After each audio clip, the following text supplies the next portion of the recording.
Hey guys, it's Mrs. Nyland. I'm going to be reading a story to you today. It's going to be a little bit of a reverse from what we read on Monday, what you guys watched on Monday. Monday, you guys watched, what was it, the Three Little Pigs and the Big Bad Wolf? Well, today I'm going to read you the Three Little Wolves and the Big Bad Pig. Guess there's a pig out there with some sort of attitude. All right, so let's get started. The Three Little Wolves and the Big Bad Pig. Once upon a time, there were three cuddly little wolves with soft fur and fluffy tails who lived with their mother. The first was black, the second was gray, and the third was white. One day the mother called the three wolves to her and said, "My children, it is time for you to go out into the world. Go and build a house for yourselves, but beware of the Big Bad Pig." "Oh, don't worry, Mother. We will watch out for him," said the three little wolves, and they set off. All right, so there's Mom. She must be, working from home, just like all of us. And she's telling them, hey, it's time for you to go find a place of your own, but you better watch out for that big old pig.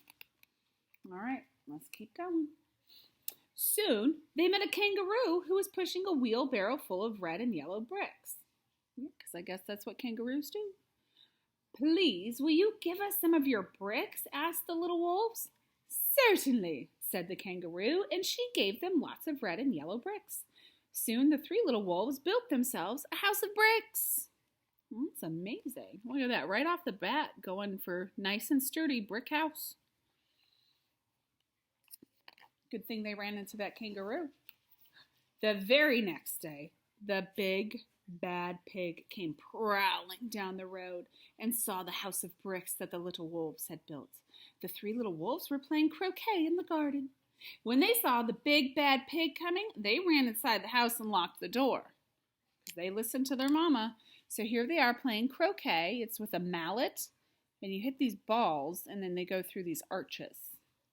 All right, so they're playing croquet, and then dun-dun-dun, here comes that Big Bad Pig.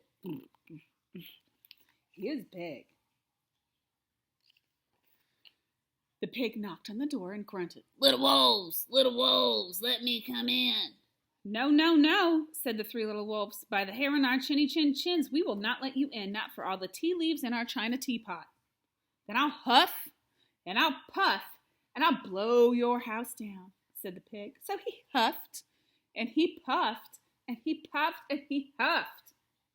But that house didn't fall down. It didn't fall because it was sturdy, right? It's made of brick. That's not going anywhere.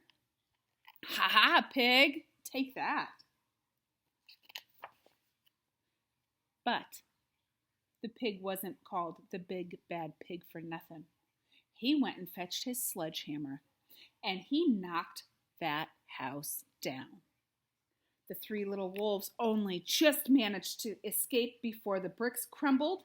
They were very frightened indeed. Oh my, check that pig out. He went and got a sledgehammer. He is big and bad. "We shall have to build a stronger house," said the wolves.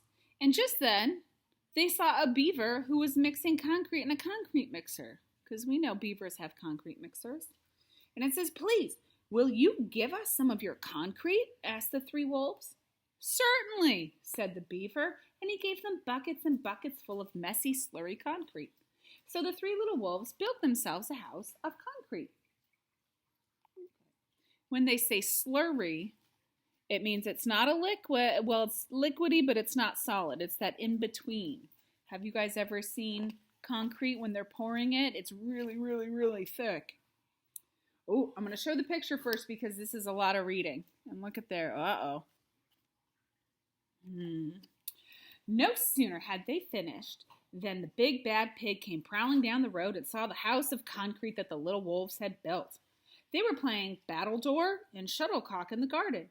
And when they saw the Big Bad Pig coming, they ran inside their house and shut the door. I would. He's mean. The pig rang the bell, it's polite, and said, "Little frightened wolves, let me come in."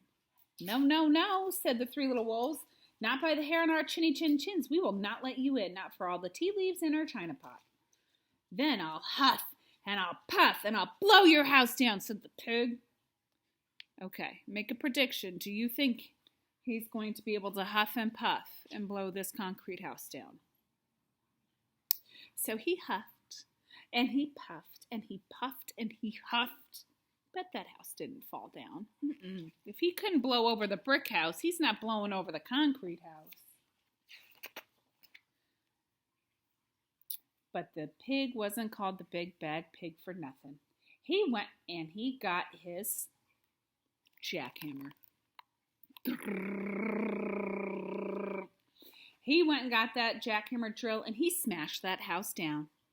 The three little wolves managed to escape, but their chinny chin chins were trembling, trembling, trembling. I think the wolves know he's pretty serious. He's got really nice tools. All right, we shall build an even stronger house, said the wolves, because they were very determined. Just then they saw a truck coming along the road carrying barbed wire, iron bars, armored plates, and heavy metal padlocks. Please, will you give us some of your barbed wire, a few iron bars, armored plates, and some heavy metal padlocks? They asked the rhinoceros who was driving the truck. Sure, said the rhinoceros, and he gave them plenty of barbed wire, iron bars, armored plates, and heavy metal padlocks. He also gave them some plexiglass and some reinforced steel chains because he was a generous, kind-hearted rhinoceros. So the three little wolves built themselves an extremely strong house. It was the strongest, securest house one could possibly imagine, and they felt absolutely safe. That's a lot. That's a lot. The next day, the big bad pig came prowling along the road as usual, and the three little wolves were playing hopscotch in the garden. When they saw the big bad pig coming, they ran inside their house and they bolted the door and they locked all 37 padlocks. The pig dialed the video entrance phone and said, "Little frightened wolves with the trembling chins, let me come in." "No, no, no," said the wolves, "not by the hair on our chinny chin chins. We will not let you in, not for all the tea leaves in our china teapot." "Then I'll huff and I'll puff and I will blow your house down," said the pig. "All right. Do you think he's going to huff and puff?" "Oh, no." So he huffed and he puffed and he puffed and he huffed, but the house didn't fall down. But the pig wasn't called the big bad pig for nothing. He brought some dynamite and he laid it against the house and he lit the fuse.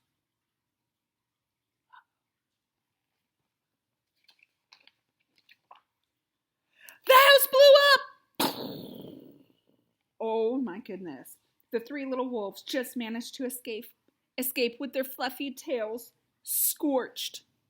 Oh my goodness. You can see all the locks flying off. Oh my gosh, all that hard work. Something must be wrong with our building materials, they said.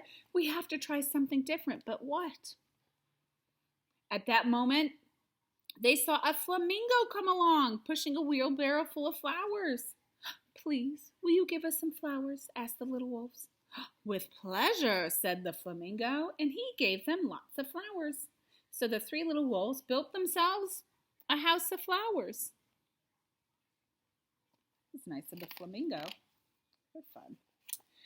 One wall was of marigolds, one of daffodils, one of pink roses, and one of cherry blossoms. The ceiling was made of sunflowers, and the floor was a carpet of daisies. And they had water lilies in their bathtub and buttercups in their refrigerator. It was rather a fragile house, but it swayed in the wind, but it was so beautiful.